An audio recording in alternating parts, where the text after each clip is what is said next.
On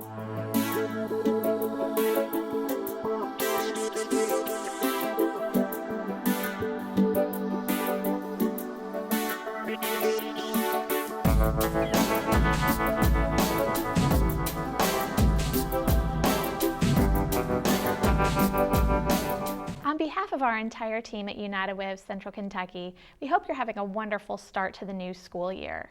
And although the school year has just begun, we're already busy thinking about next fall and how we can have even more children ready to enter kindergarten, prepared to learn and succeed on their first day of school. Brain research has shown us that the majority of development in children occurs before they even enter the kindergarten classroom. So that is why it's very important that we as parents and caregivers know how to encourage that child's growth and development before they're even in kindergarten as early as possible and starting at birth. That's why United Way of Central Kentucky supports Born Learning Academies, which are free workshops for parents that are offered at 7 different local schools across our service area. We have a comprehensive listing of all of these academies on our website at unitedwayck.org, and we encourage you to attend because it is never too early to start preparing your child for success in school. All the research has shown that children who start behind tend to stay behind and are more likely to drop out of school, become teen parents, and make poor choices later in life. It's so much harder for us to get them caught back up. And additional research has shown that $1 invested in early childhood actually saves us $7 in the future. So there's a good business case, there's a good scientific case, but as a parent, why should you take the time out of your busy schedule to attend Born Learning Academies with your child? I'm a parent of 2 kids, and I brought my oldest, Patrick, off to Born Learning Academies last year in preparation for him to enter kindergarten just a few weeks ago. It was a great time for us to enjoy a family meal. Honestly, as a working parent, that's always a big selling point for me. It was great to have a night off of cooking, and not only that, but being away from all the distractions at home where we could read together, we could do crafts, and honestly, I learned a lot about different developmental milestones. I learned from our pediatrician that was brought in as a speaker. There were so many things I didn't realize, even as somebody who works in this field and is involved in the issue of early childhood on a day-to-day basis. So please look at our website, unitedwayck.org, find your nearest Born Learning Academy, or share this information with a parent, a grandparent, a caregiver, or anyone you know who might be able to use it to help get their child ready for school. Because when kids succeed, we all win. I'm Beth Brandenburg. I'm the principal of North Park, and we are super excited to have you join us for our 2nd year of Born Learning. We have some return families this year, and we're excited to see them. We also have some new faces, and we're glad to welcome you tonight and hope that you enjoy the program as much as the families who participated last year. I hope you get a chance to talk with them tonight to find out a little about what it's all about from their perspective. But Born Learning is a Toyota-funded and United Way supported program that is a parent education program to help you learn fun ways to engage your young child, birth to age 5, in everyday experiences to help maximize their learning. So when you're going to you're going to learn things about how when you're going to the grocery, how you can maximize learning about math, and about when you're cooking in the kitchen, how you can incorporate math into that, about how to have some fun, engaging reading activities at home without it seeming like a chore, something that's really hard to get your child to sit down and do with you. We'll give you some ideas on ways to make it fun for them and fun for you and engaging for everybody. So tonight we have some special guests to kick off our meet and greet. We have a little snack for you, so if you're just coming in, please be sure to get a snack and have a seat, make yourself comfortable. I'm going to turn the program over tonight to Kathy King, who is representing the Hardin County Early Childhood Council. And we have a healthy smile little workshop tonight and some nice little prizes for you to go home with tonight. So we look forward to you joining us every month. What it looks like from here on is every month we'll have a meal to start with, and then after the 30 minutes that we spend time having a family meal, that's at no charge to you for for your family, all the children that you have, you bring them along. And then we do a little class session with the adults that you bring with you. And while you're in the learning session, your children go into another fun learning session with some of our staff members. And they go away for about 20 to 25 minutes to play. And then after that, you get a chance to practice what you've learned with them back in our full group session. So it's a lot of fun and a free meal every time, and lots of fellowship with other families who are trying to maximize their learning time with their little ones. And it's been really fun, and we had a great success with it last year, and we're happy to have you with us. So I'm going to turn it over to Kathy King, who has our program for tonight.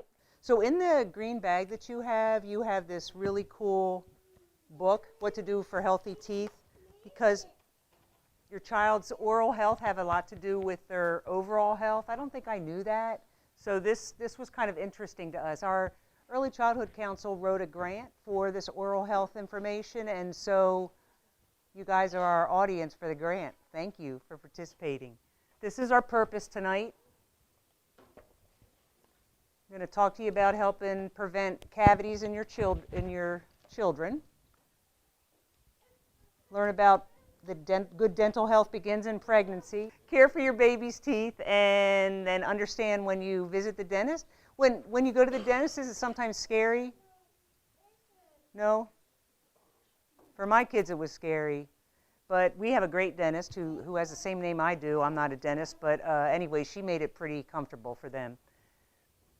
This is our agenda. Everybody should have a pre-survey that you're filling out, trying to get a sense of what you guys know now, and then when you fill out the post-survey, you're going to know everything there is to know about oral health, and you'll be good. So hopefully, because you learn about your child's oral health and how to help them take care of their teeth, that they're going to miss fewer days of school, which means you're probably going to miss fewer days of work because you don't have to pick them up if they have to leave school. Hopefully, your child will need less dental work, too, in the future, which will help your pocketbook. Save time and money. And then after today, we're going to totally change your behavior about oral health in just these few minutes. You'll be less panicked when your kids have a dental problem. You'll know when to call the dentist. So this book is really handy, and it's going to go through all of these topics up here. How to care for your child's teeth, how to care for your teeth when you're pregnant.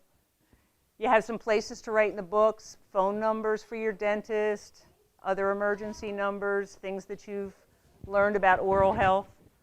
So make it your own. Each chapter is about a different topic. We have a whole chapter on floss, chapter on the mouth, vitamins and minerals. So, and then every chapter has those same 4 sections. Did you know that? Okay, I didn't know that the #1 chronic disease in children is cavities. Who knew? So that's what it looks like. So here's this really cool model that Debbie brought. If you guys want to see this up close, what a healthy tooth looks like: mild decay, moderate decay, and then severe decay. But if you don't want to see it, feel free not to look at it. But some people like to see what it looks like. Darn it, the stuff we like to eat, that's what gives us cavities. So what happens is, you have germs in your mouth, you have sugar, and then they form together and mix with your saliva, and then that causes an acid to give you a cavity. It just doesn't seem fair, does it? These are some important things to know about cavities.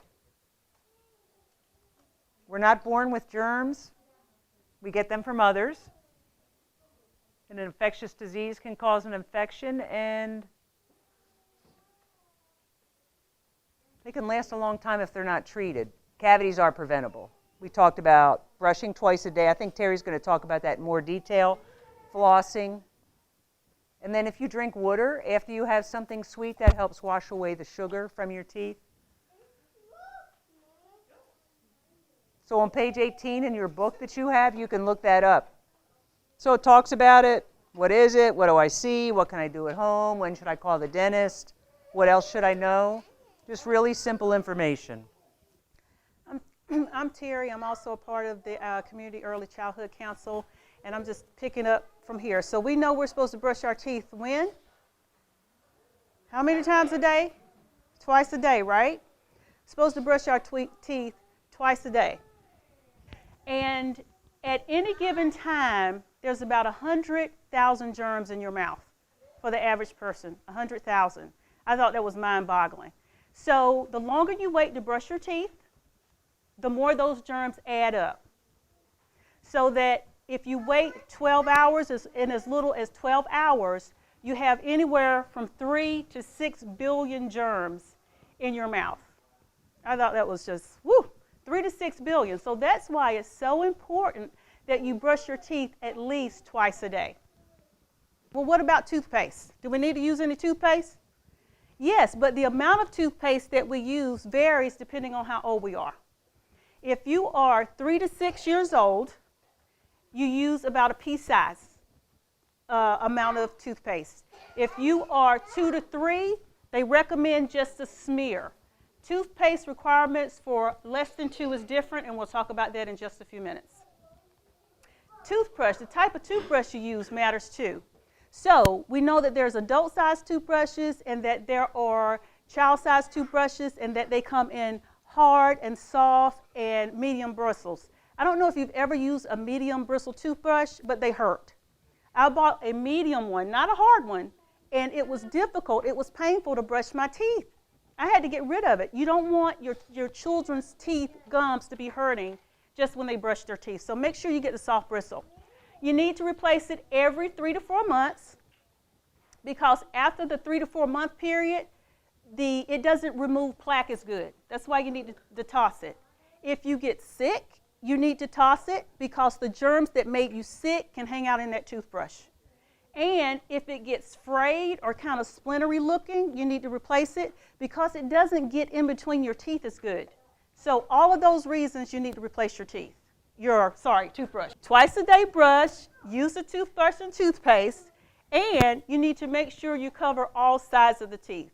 Inside the mouth, inside, outside, the top and the bottom. You want to angle a little bit so you hit that gum line because that's where the plaque hangs out and your gums can get infected. You need to brush for at least 2 minutes. And I know that says 3 minutes, but if we can get 2 minutes, we're happy.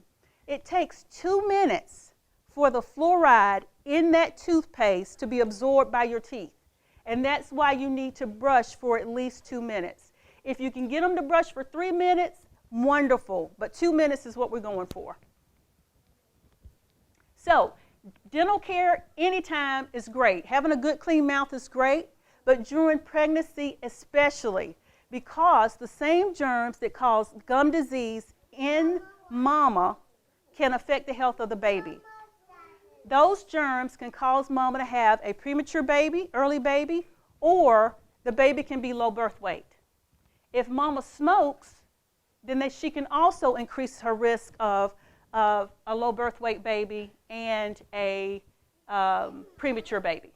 So the cleaner your mouth, mama, the better. Some simple things that you can do to have a healthy pregnancy and to reduce those chances is you don't smoke, you don't drink, you go so you see your doctor, you get good prenatal care, you eat healthy. Now, Kathy mentioned earlier that the cavities come from what type of foods? Stuff with sugar in it, because that sugar, the bacteria lives off of the sugar, lives off of that sugar, loves the sugar, and mixes with the saliva, makes the acid, and makes your enamel weaker. When do you begin dental care with the baby? You've just had the baby, baby's home. When do you begin dental care? So what's that? As soon as you can is a good answer. You can start cleaning your baby's gums as soon as you bring them home from the hospital. Just take a wet washcloth and some gauze and just clean those gums really good after each feedings. With water. Just a washcloth, wet washcloth, and just clean them. That's all you have to do. And when that baby gets his first tooth, within 4 to 7 months, the tooth usually pops in, you can move up to a toothbrush. Soft bristle toothbrush, right? Soft bristle. Or you can just continue to use the soap, the water, just water, no soap. You can continue to use the water and the washcloth. Now, if your baby doesn't like toothpaste, then you don't have to make them use toothpaste. You can do a non-fluoride toothpaste or just continue to do the toothbrush with water. It will still get the teeth clean. Make sure you lift up that lip because you want to get a good visual of those gums while you clean it. And you may say, why in the world do I have to clean my baby's gums? I don't get it. No teeth in the mouth whatsoever. Nothing's going to go rotten, so why should I clean the gums? Because the germs that we've been talking about, the 3 to 6 billion, the 100,000, are in your baby's mouth.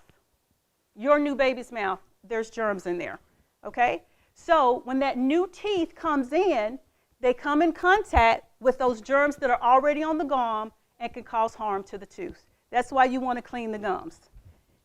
Question. Whoever gets this question right, all right, gets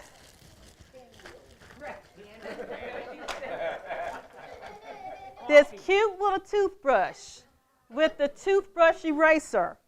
Now, those germs that I've been telling you about, where do they come from? Where do those germs in your new baby's mouth come from? Okay, I saw his hand first. Yes. Where do they come from? You know? Yeah.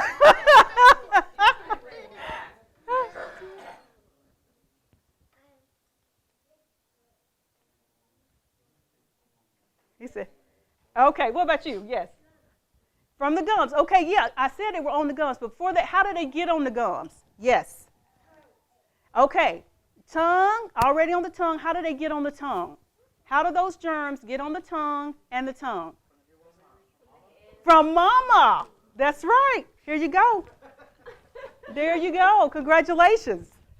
The germs that get in your baby mouth comes from the caregivers. Yeah, not just mama. It could be dads. And I'm going to show you how. They get there by, you know when babies put their hands in their mouth, in your mouth? And then where does that hand go? In their mouth. That's one we just had a germ transfer right there. Okay? You kiss the baby, you share food. I cannot count the many of times I've seen a parent clean a pacifier with their mouth and stick it in their baby's mouth. You're transferring your germs into your baby's mouth when you do that. When is the first time you should take your baby to the dentist? First tooth, yay! First tooth or no later than their first birthday.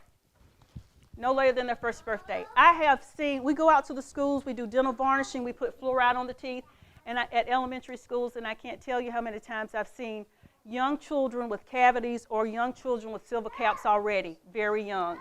So going to the dentist early is very important because they can look for potential problems. They can let you know how they care for their teeth, how to care for your baby's teeth, how much fluoride they need. All of that is important, and they can potentially stop decay in its tracks. We get ready to wrap up with dental emergencies. These are some of the ones that you might encounter.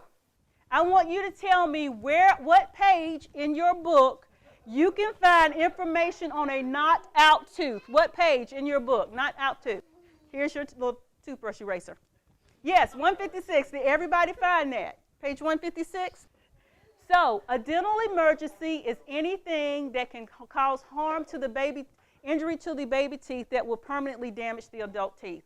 And I know that we consider in emergencies you need to be acting fast. It's no difference in a dental emergency. The quicker you act, then the less chance that there will be permanent damage to those adult teeth. Safety tips for the baby. These are some safety tips that you can do to keep your baby safe and to prevent a dental emergency.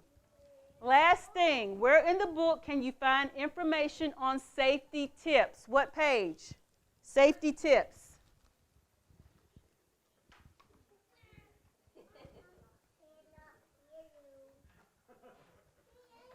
Safety tips.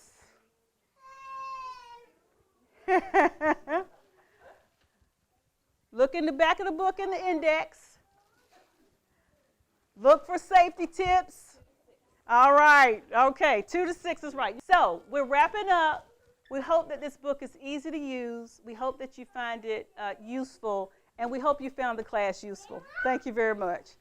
If you're a parent or any other family member and you're interested in attending a training like this or receiving this book, you can email me. It's Kathy with a K -King at the number 4, the letter C, FORKIDS.com. So it should say 4cforkids.com. We're glad to come to any other parent meeting or parent event, family event.